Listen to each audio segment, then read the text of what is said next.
Welcome back. Workers across France are protesting today against President Emmanuel Macron's plans to raise retirement age from 62 to 64.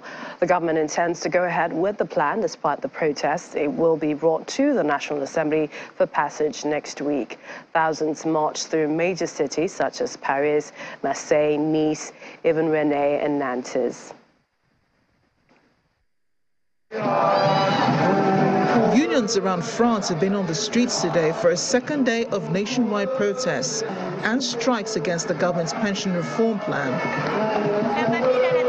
In the western city of Saint-Nazaire, thousands of protesters donned orange vests, held flares and marched with placards to protest the plan, which would see retirement age raised from 62 to 64 and would also delay the age of eligibility for a full pension.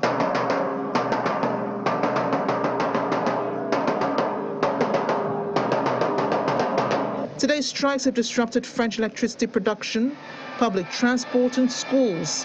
Only a third of high-speed TGV trains were operating and even fewer local and regional trains.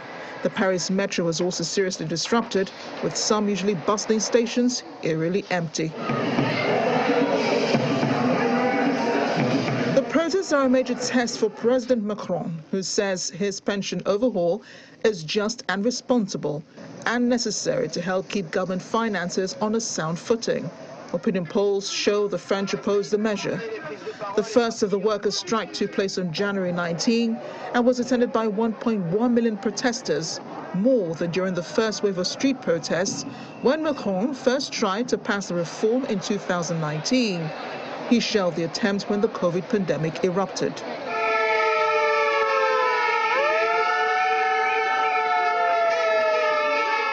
The government says pension reform is vital to ensure the system does not go bust. Pushing back the retirement age by 2 years and extending the pay-in period would be an additional 17.7 billion euros in annual pension contributions, allowing the system to break even by 2027, according to Labour Ministry estimates. But the unions argue that there are other ways to finance pensions, such as taxing the super-rich or increasing employers' contribution or those well-off pensioners.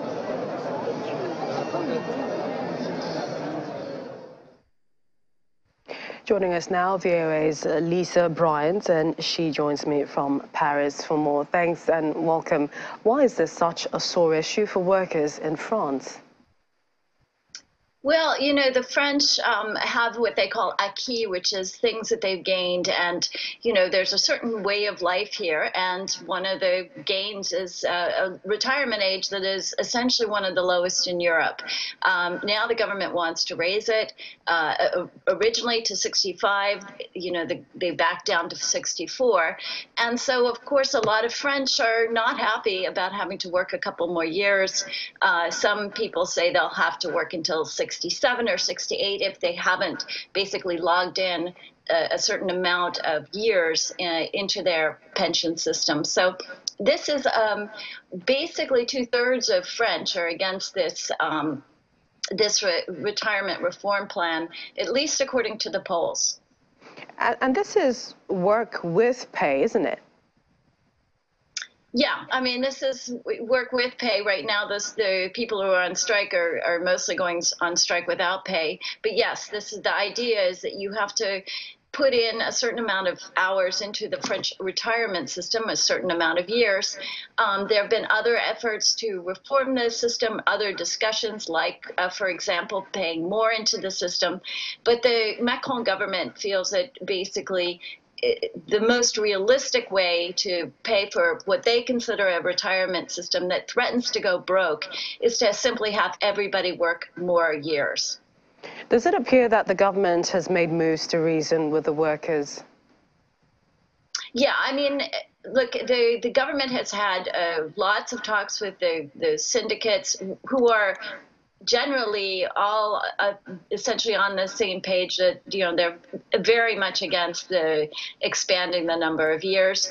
And then there came to be a point, and they slightly, you know, backtracked, the government officials, for having a retirement age that would now be 64 instead of 65. And then the government is essentially saying, Prime Minister Elisabeth Borne is saying, listen, we've had it with negotiations. We'll see, because right now there's talk about 1.2 million people on the streets today. That, if it's confirmed, would be bigger than the earlier strike of January 19th. So this could be a movement that's going to be swelling, that's going to be here for months, and that could change, the way that officials are talking about it. And then, of course, they also need to get the votes in Parliament to get this reform plan passed, and that is still uncertain. Indeed, I was going to ask if, some of those parliamentarians are already speaking about, if they would vote in favor or not, and then how much longer the striking workers intend this action will continue. Well, in terms of the parliament, President Emmanuel Macron, who says that the reform is indispensable, he is counting on the center-right and members of his own party to basically pass this measure, or this bill.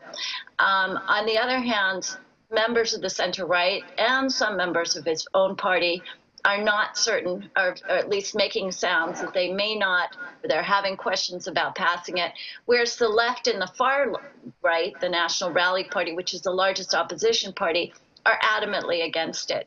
So he's going to have to search for votes. He could have them, but it seems uncertain. Meanwhile, yes, there's talk about this movement continuing, the strikes, the rolling strikes, and also the mass demonstrations. And what we saw today is more younger people, even high school students on the streets. So, it may peter out in the months to come, but it may gain force and possibly, force the government to backtrack a bit. Indeed, and most of the services, were either shut or operated skeletally. How is the public reacting to all of this? Well, yeah, I mean, if you wanted to take a metro or a train today, good luck. The French are used to seeing strikes and being part of protests. It's a bit of the French culture. So, and as I said before, there's a large sentiment of support for the moment for this strike, for these demonstrations. But, if you're trying to get into work and you have one train coming every hour, you might be a bit miffed. But for the moment, it's okay. We've seen other movements where the support has dwindled. The last one that comes to mind was a few years ago with the Yellow Vest movement protesting high prices. That had a lot of support. But over the months, that also went down. So we'll see what happens this time around. Lisa, thank you. VOA's Lisa Bryans for us there in Paris. Pleasure. Thanks again. Well, strikes are holding in neighboring Belgium as well. Some 18,500 workers from the public and non-profit sectors took part today protesting their working conditions and labor shortages. Members of Belgium's three largest unions peacefully marched across the country's capital, holding placards reading, "We can't take it anymore," or "Take care of the caretakers." Others dressed as ghosts, holding a banner reading, "In search of the ghost colleague." In a statement, Liberal Union blamed the lack of attractiveness of the public and non-profit sectors as the cause for the labor shortages. It called on the Belgian government to provide workers with higher salaries and an improved work-life balance, saying investing in the sectors of care, well-being and culture is to invest in the health and prosperity of the whole society.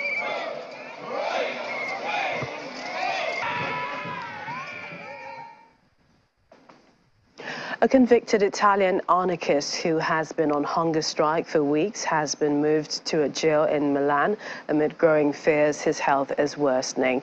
Supporters of 55-year-old Alfredo Cospito have torched cars, threatened officials in protest at his jail conditions. Cospito has been refusing food for more than 100 days. The new restrictions, usually reserved for mafia bosses, include one monitored visit from family members and one telephone call a month. The aim of the measures, known as 41 bis, after an article of the Italian Criminal Code, is to sever links between inmates said to be able to command and order criminal acts from behind bars. And Russia is preparing to mark the 80th anniversary of the Battle of Stalingrad, a key victory by the Soviet Union over Nazi Germany that is known to historians as the bloodiest battle of the Second World War and a key turning point in the conflict. President Vladimir Putin is set to travel to the southern Russian city known as Volgograd since 1961 to commemorate the battle on Thursday, February the 2nd, that is.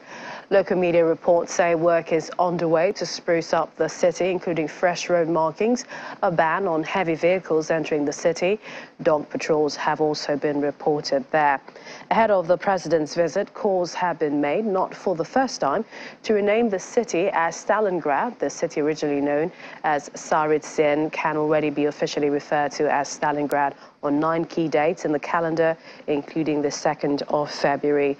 The Battle of Stalingrad raged on the banks of the Volga River from July 17, 1942 until February 2nd, 1943, and resulted in the surrender of the 6th German Army and its commander, Field Marshal Frederick Paulus.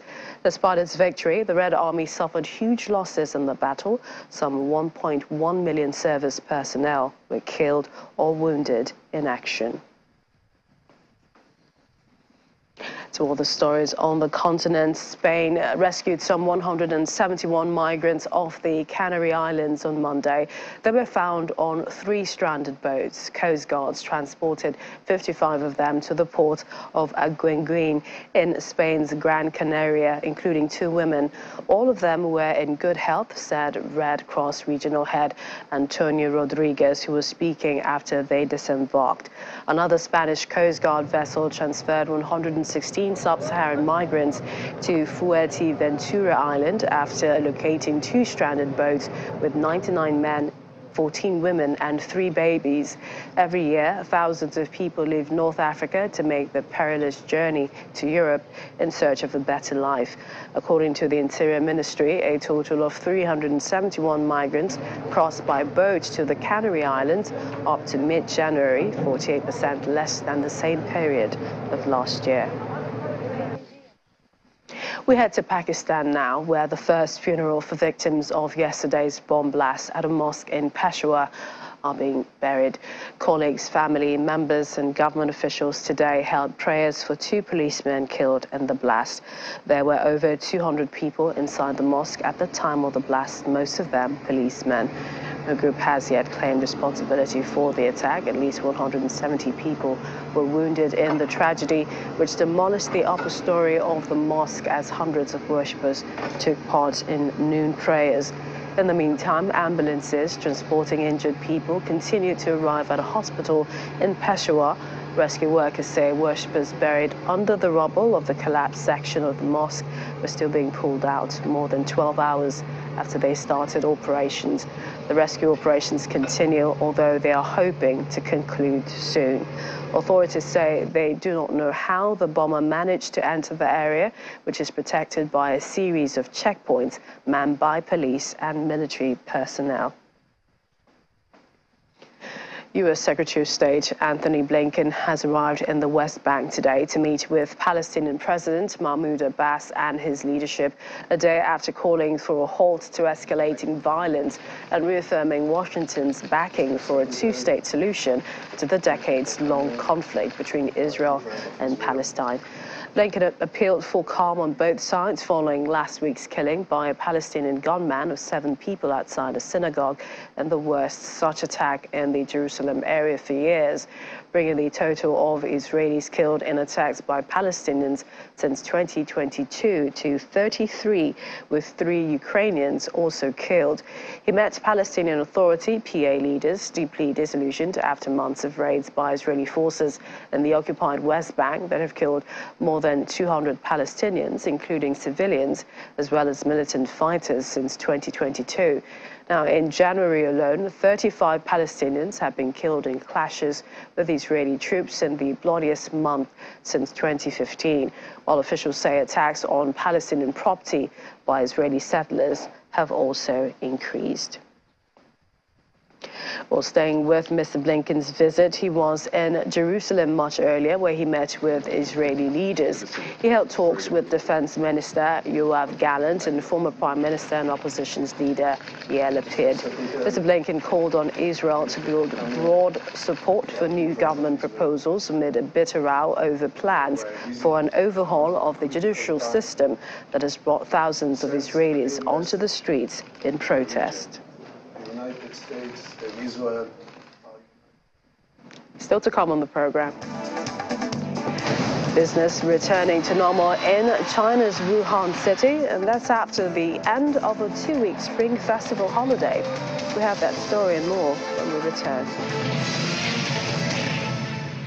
Let's check in on the weather. In Madagascar, where at least 25 people have been confirmed killed and more than 37,000 others have lost their homes since Cyclone Chinesso hit Madagascar last week.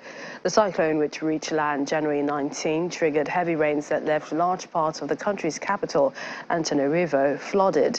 Madagascar's Office for Risk and Disaster Management said that assistance had begun on Monday in affected communities. Chinesso is the first for 2023 in an annual series that typically forms in the Indian Ocean off the coast of the island nation. Madagascar and Mozambique in recent years have been repeatedly hit by severe storms and cyclones that have destroyed homes, infrastructure and crops and displaced large numbers of people. Preschoolers at a crèche in Mamelodi Township near Pretoria, South Africa, are all set to begin school in a new-look premises revamped by the city government and the Nigerian High Commission. According to the Nigerian High Commissioner to South Africa, Ambassador Mohammed Manta, it is part of the Commission's social responsibility project to promote cohesion and development between Nigerians and members of their host communities. This first part of the project, called In It Together, is the refurbishing of the playground at Tiendile Nini Preschool, Mamelodi. In 2020, this preschool in Mamelodi Township near Pretoria was forced to close its doors owing to the COVID-19 pandemic. 3 years later, the school has been revamped, upgraded, and ready to welcome the little ones. Along with the preschool's new look is a brand new playground, and it's all thanks to the Nigerian High Commission. Nigeria's High Commissioner to South Africa, Ambassador Mohammed Manta, who cut the tape with the Mayor of Tshwane, Randolph Williams, shares how the idea of the In It Together project came about. In It Together is a brainchild of the Nigeria High Commission, where we can display part of our social corporate responsibility to the communities that we interact with in our daily diplomatic practice. And I'm happy that we are kickstarting this project today from Mamelodi. We also have other centers in mind as the year progresses. The problem has always been that we haven't invested enough money in early childhood development centers. So we are now trying to overcome that shortfall in our educational system. And hopefully what we see today will be a small contribution to our children having a better foundation in this area of Mamelodi. Natalia Mnisi from the city's Department of Early Childhood Development says young minds need to be nurtured through class learning and play. The play that we engage in the early childhood development sector is directed towards development of the young brain. Structured play with a view to make sure that the child develops according to the milestones. And with a high rate of vandalism recorded in schools across South Africa, member of the Mayoral Committee for Community and Social Development, Peggy De Bruyne, has appealed to the Mamelodi community to work with the city to protect schools around. Look after these facilities. We cannot be fixing things every time. It requires a budget for us to come back as a city, maybe even our partners to say, let's fix things when we should be building other centers somewhere. You will not become our eyes and ears, so then we can deal with these things. Actually, there should be no boundaries at all. Children were not part of the launch, but parents were. Agnes Ratsidi says she is very happy that the school has opened. I'm glad that it's opening again after 2 years of closing due to COVID, but I'm glad it's opening. I'm so happy that my daughter, my son will all find a space to learn and play with other kids. According to one of the private sector players who supported the Nigerian High Commission in this project, picking a school to help was not an easy task. In choosing to sponsor this, I recognize the need of those who attend public schools. I attended public school myself at the early stage, though in Nigeria, and doing business here. I see sometimes some of these needs and challenges in the public schools here. So when the Nigerian embassy came up with the idea of, of a need together, we bought into it because of our passion to really support these little ones. The revamped playground at Tendleleni Preschool is the first of the In It Together project, with this one being the first of 4 projects, according to the Nigerian High Commissioner. The project will now move to other provinces around the country. Lovely initiative. Well, let's take you back to the weather, this time in Algeria. Not used to receiving snowfall, but residents waking up to this charming fairy tale as heavy snowfall wrapped up the country, mainly in the mountains of Chera, west of the capital, Algiers.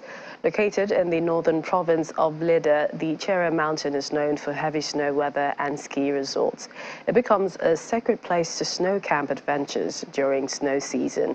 2 hikers started their journey of climbing the mountain Thursday, saying they were exploring Algeria's breathtaking sceneries. Groups of tourists also enjoy the enchanting snowfall scenes by riding their snow sleds.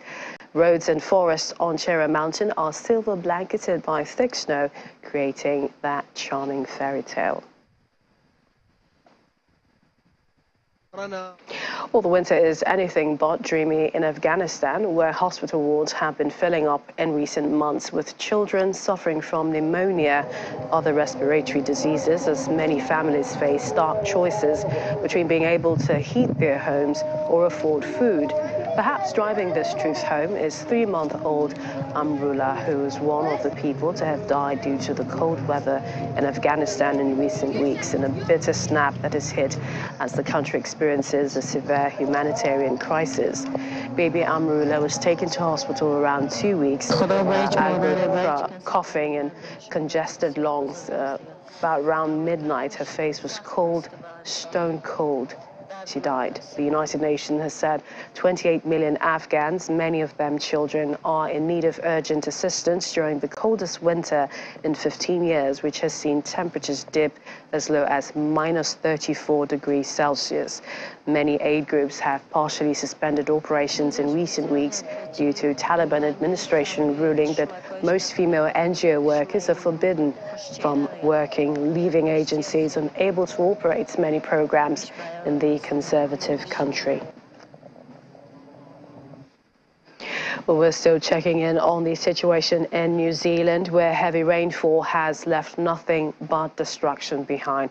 In the largest city, Auckland, residents began clean-up since Monday. The Prime Minister, Chris Hipkins, attributes the recent flooding to climate change. Even Auckland Mayor Wayne Brown saying this is climate change. 4 people lost their lives in flash floods and landslides that hit Auckland over the last 3 days. Amid record downpours, a state of emergency remains in place there.